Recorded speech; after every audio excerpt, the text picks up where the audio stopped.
जय श्री कृष्ण दोस्तों। भगवत गीता के अध्याय 8 भगवत प्राप्ति में आपका स्वागत है। तो दोस्तों चलिए स्टार्ट करते हैं भगवत गीता के अध्याय 8 का पहला श्लोक। अर्जुन वाच किम तद ब्रह्म किम ध्यायत्मा किम कर्म पुरुषोत्तमम् अधिभूत च किम प्रोक्तम अधिदैवं किम उच्यते।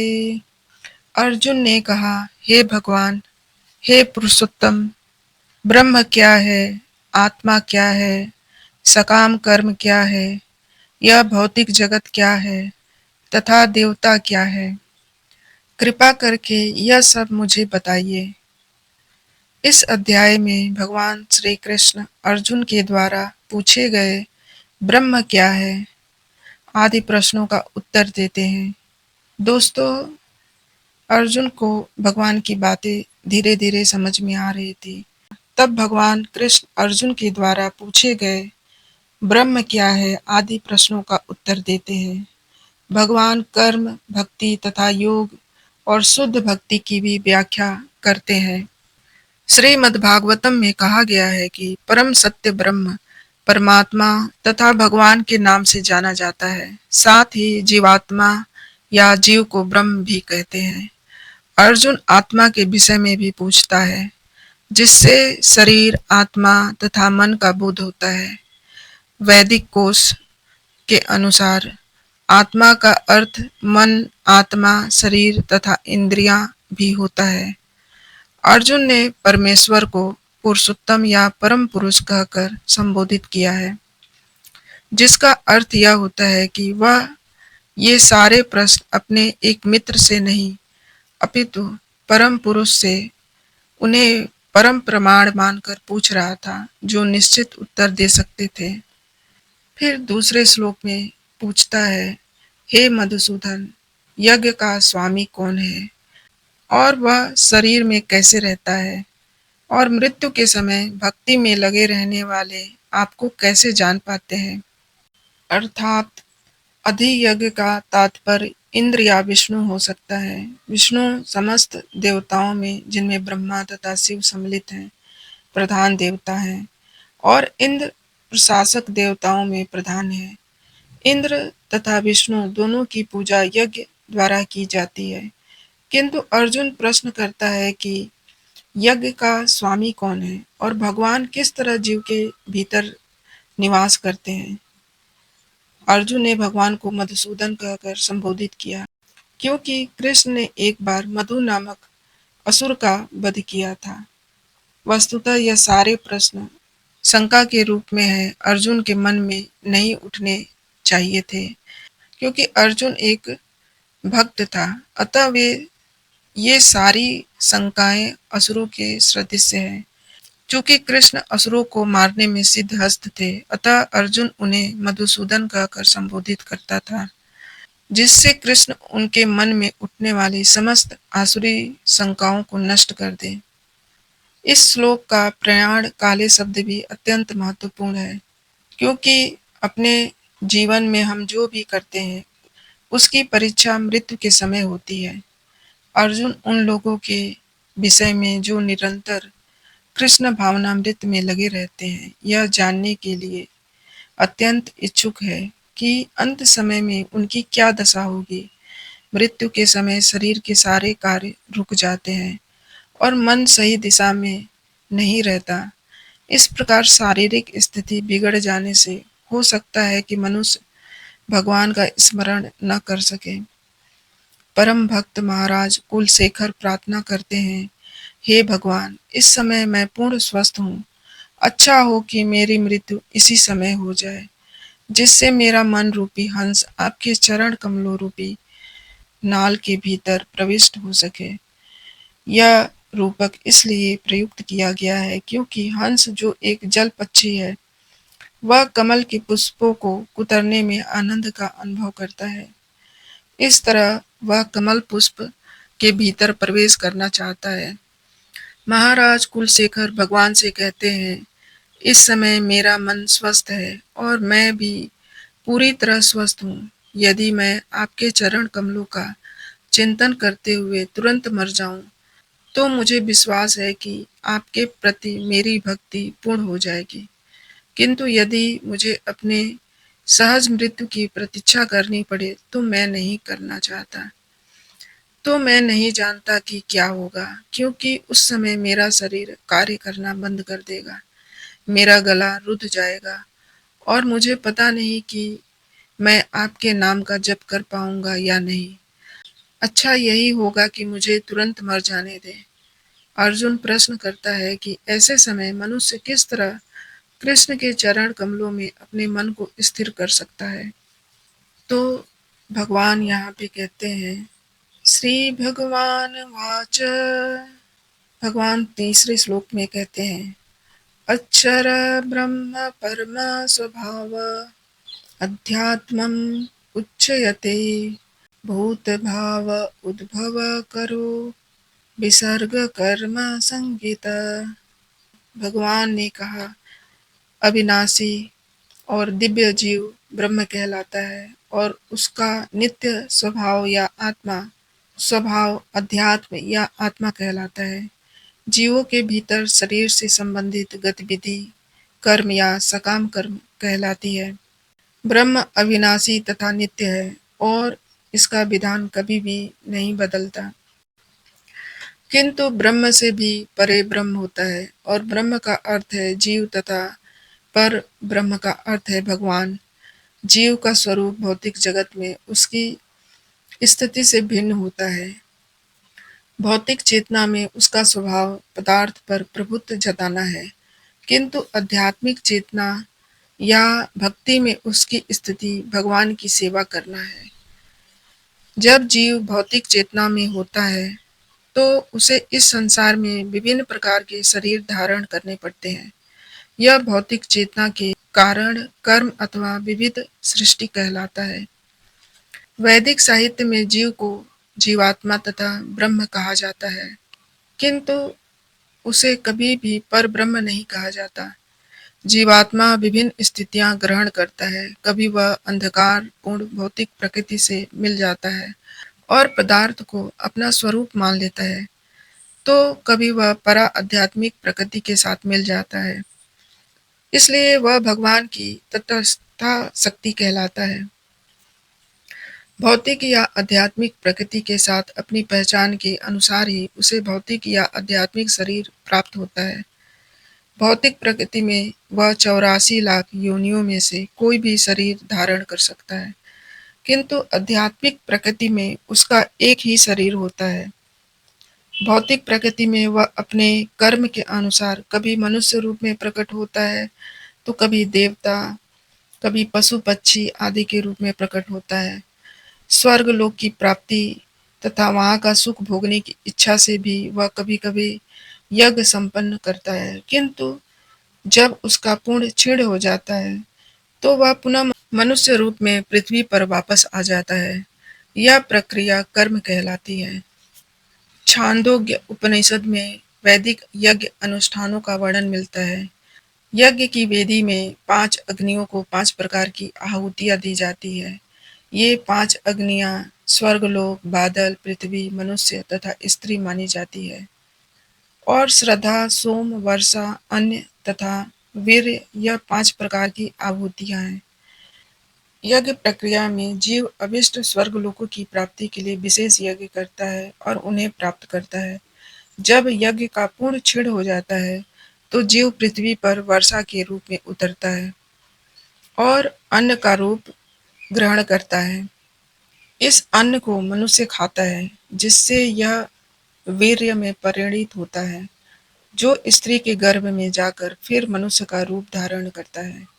यह मनुष्य पुनः यज्ञ करता है और पुनः वही चक्र चलता है। इस प्रकार जीव शाश्वत रीति से आता और जाता रहता है, किंतु भक्त ऐसे यज्ञों से दूर रहता है।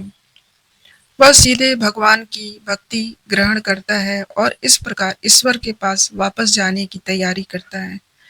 भगवत गीता के निर्विशेषवादी भाष्यकार बिना कारण के कल्पना करते हैं कि इस जगत में ब्रह्म जीव का रूप धारण करता है और इसके समर्थन में वे गीता के 15वें अध्याय के 7वें श्लोक को उद्धृत करते हैं। किंतु इस श्लोक में भगवान जीव को मेरा शाश्वत अंश भी कहते हैं। भगवान का यह अंश जीव भले ही भौतिक जगत में आ गिरता है, किंतु भगवान कभी नीचे नहीं गिरते। अतः यह विचार कि ब्रह्म जीव का रूप धारण करता है, ग्राह्य नहीं है, स्वीकार्य नहीं है। यह स्मरण रखना होगा कि वैदिक साहित्य में ब्रह्म अर्थात जीवात्मा को पर ब्रह्म भगवान से पृथक माना जाता है। दोस्तों, यहाँ पे एक बहुत विशेष बात कही गई है जिसे आपको ध्यान से सुनना होगा कि यज्ञ की वेदी में 5 अग्नियों को 5 प्रकार की आहुतियां दी जाती हैं और ये 5 अग्नियां स्वर्गलोक, बादल, पृथ्वी, मनुष्य तथा स्त्री मानी जाती हैं और श्रद्धा, सोम, वर्षा, अन्न तथा वीर्य से 5 प्रकार की आहुतियां हैं। यह 5 प्रकार की आहुतियां हैं और यज्ञ प्रक्रिया में जीव अभिष्ट स्वर्गलोकों की प्राप्ति के लिए विशेष यज्ञ करता है और उसे प्राप्त करता है और जब यज्ञ का पूर्ण छेड़ हो जाता है तो जीव पृथ्वी पर वर्षा के रूप में उतरता है और अन्न का रूप ग्रहण करके इस अन्न को जब मनुष्य खाता है तो जिससे यह वीर्य में परिणित होता है और स्त्री के गर्भ में जाकर फिर से मनुष्य का रूप धारण करता है और मनुष्य पुनः यज्ञ करता है और पुनः वही चक्र चलता है। इस प्रकार जीव शाश्वत रूप से आता और जाता है। तो हमें यह पता चलता है कि कैसे हम इस जीवन चक्र में बार बार आते और जाते रहते हैं, लेकिन एक भक्त ऐसा नहीं करता, वह सिर्फ भक्ति करता है। चौथे श्लोक में भगवान कहते हैं, हे देहधारियों में श्रेष्ठ, निरंतर परिवर्तनशील यह भौतिक प्रकृति अधिभूत अभिव्यक्ति कहलाती है। अधिभूत यानी कि भौतिक अभिव्यक्ति कहलाती है। भगवान का विराट रूप जिसमें सूर्य तथा चंद्र जैसे समस्त देवता सम्मिलित हैं, अधिदैव कहलाता है। अतः प्रत्येक देहधारी के हृदय में परमात्मा स्वरूप स्थित मैं परमेश्वर अधियज्ञ यानी कि यज्ञों का स्वामी कहलाता हूँ। यह भौतिक प्रकृति निरंतर परिवर्तन अर्थात यह भौतिक प्रकृति निरंतर परिवर्तित होती रहती है। सामान्यतः भौतिक शरीरों को 6 अवस्थाओं से निकलना होता है। वे उत्पन्न होते हैं, बढ़ते हैं, कुछ काल तक रहते हैं, कुछ गौण पदार्थ उत्पन्न करते हैं, क्षीण होते हैं और अंत में विलुप्त हो जाते हैं। यह भौतिक प्रकृति अधिभूत कहलाती है। यह किसी निश्चित समय में उत्पन्न की जाती है और किसी निश्चित समय में विनष्ट कर दी जाती है। भगवान के विराट स्वरूप की धारणा जिससे सारे देवता और उनके लोग सम्मिलित हैं, अधिदैवत्व कहलाती है। प्रत्येक शरीर में आत्मा सहित परमात्मा का वास होता है, जो भगवान कृष्ण के अंश स्वरूप है। यह परमात्मा अधियज्ञ कहलाता है और हृदय में स्थित होता है। इस श्लोक के प्रसंग में एवं शब्द अत्यंत महत्वपूर्ण है, क्योंकि इसके द्वारा भगवान बल देकर कहते हैं कि परमात्मा उनसे भिन्न नहीं है। यह परमात्मा प्रत्येक आत्मा के पास आसीन है और आत्मा के कार्यकलापों का साक्षी है तथा आत्मा की विभिन्न चेतनाओं का उद्गम है। यह परमात्मा प्रत्येक आत्मा को मुक्त भाव से कार्य करने की छूट देता है और उसके कार्यों पर निगरानी रखता है। परमेश्वर के विभिन्न स्वरूपों के सारे कार्य उस भक्त को स्वतः स्पष्ट हो जाते हैं जो भगवान की दिव्य सेवा में लगा रहता है। अधिदैवत्व नामक भगवान के विराट स्वरूप का चिंतन उन 9 दीक्षितों के लिए है जो भगवान के परमात्मा स्वरूप तक नहीं पहुंच पाते। अतः उन्हें परामर्श दिया जाता है कि वे उस विराट पुरुष का चिंतन करें जिसके पास अधोलोक है, जिसके नेत्र सूर्य और चंद्र हैं और जिसका सिर उच्च लोक है। भगवान 5वें श्लोक में कहते हैं, जो जीवन के अंत में जो केवल मेरा स्मरण करते हुए शरीर का त्याग करता है, वह तुरंत मेरे स्वभाव को प्राप्त होता है, इसमें रंच मात्र भी संदेह नहीं। अर्थात भगवान यहाँ पे इस श्लोक में बल देते हुए कहते हैं, हे अर्जुन, कि अगर किसी ने भी मेरे अपने अंतिम समय में मेरा स्मरण कर लिया और स्मरण करते हुए शरीर का त्याग किया, तो वह तुरंत मेरे धाम को प्राप्त होगा, इसमें कोई भी संदेह नहीं। तो यहाँ पे कहा जाता है कि जो कोई भी भक्ति में अपना शरीर छोड़ता है, वह तुरंत परमेश्वर भगवान के धाम दिव्य स्वभाव को प्राप्त होता है। भगवान शुद्धोदित शुद्ध है, अतः जो व्यक्ति भक्त होता है वह भी शुद्धाति शुद्ध होता है। स्मरण शब्द महत्वपूर्ण है। श्री कृष्ण का स्मरण उस अशुद्ध जीव से नहीं हो सकता जिसने भक्ति में रहकर भक्ति का अभ्यास नहीं किया। अतः मनुष्य को चाहिए कि जीवन के प्रारंभ से ही भगवान की भक्ति का अभ्यास करे। यदि जीवन के अंत में सफलता वांछनीय है, तो कृष्ण का स्मरण करना अनिवार्य है। अतः मनुष्य को निरंतर हरे कृष्ण कृष्ण कृष्ण हरे हरे, हरे राम राम राम हरे हरे का जप करते रहना चाहिए। भगवान ने उपदेश दिया है कि मनुष्य को वृक्ष के समान सहिष्णु होना चाहिए। भगवान के नाम का जप करने वाले को अनेक व्यवधानों का सामना करना पड़ सकता है, तो भी इस महामंत्र का जप करते रहना चाहिए, जिससे जीवन के अंत समय में भक्ति का पूरा पूरा लाभ प्राप्त हो सके।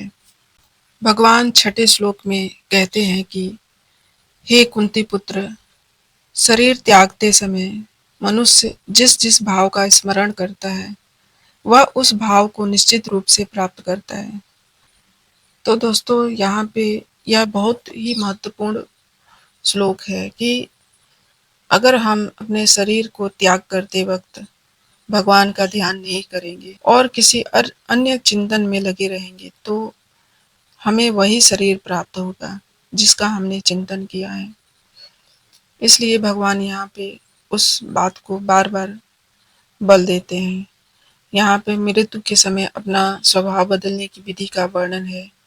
जो व्यक्ति अंत समय में कृष्ण का चिंतन करते हुए शरीर त्याग करता है, उसे परमेश्वर का दिव्य स्वभाव प्राप्त होता है। किंतु यह सत्य नहीं कि यदि मनुष्य कोई मृत्यु के समय कृष्ण के अतिरिक्त और कुछ सोचता है, तो उसे भी दिव्य अवस्था प्राप्त होती है।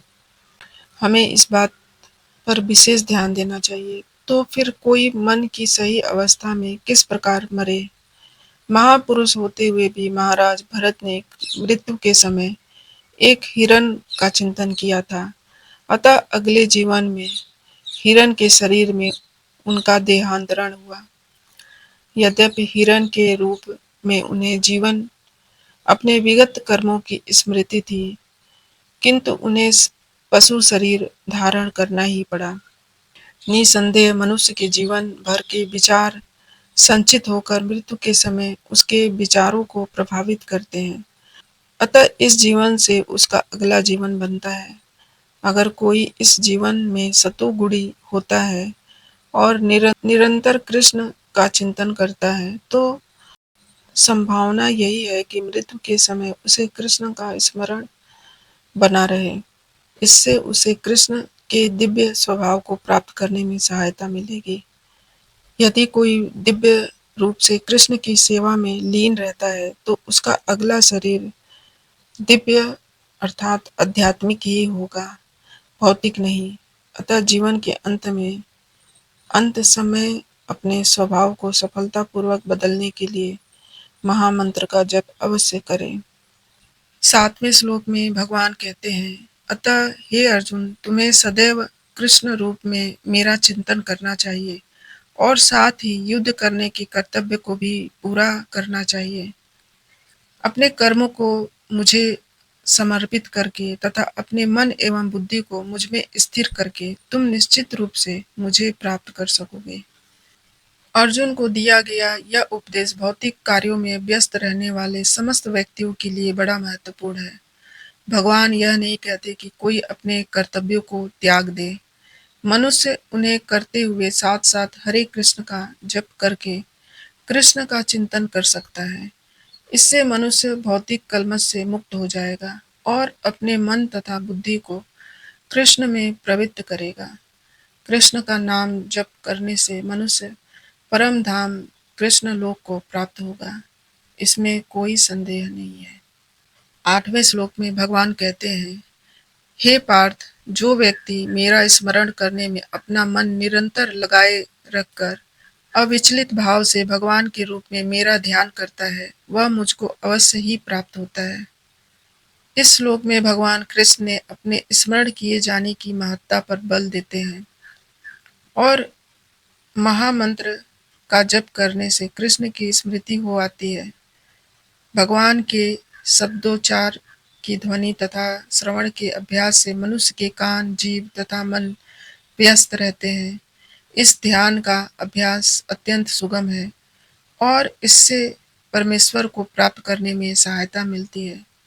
पुरुषम का अर्थ भोक्ता है, यद्यपि सारे जीव भगवान की तटस्था शक्ति हैं, किंतु वे भौतिक कलमश से युक्त हैं। वे स्वयं को भोक्ता मानते हैं, जबकि वे होते नहीं हैं।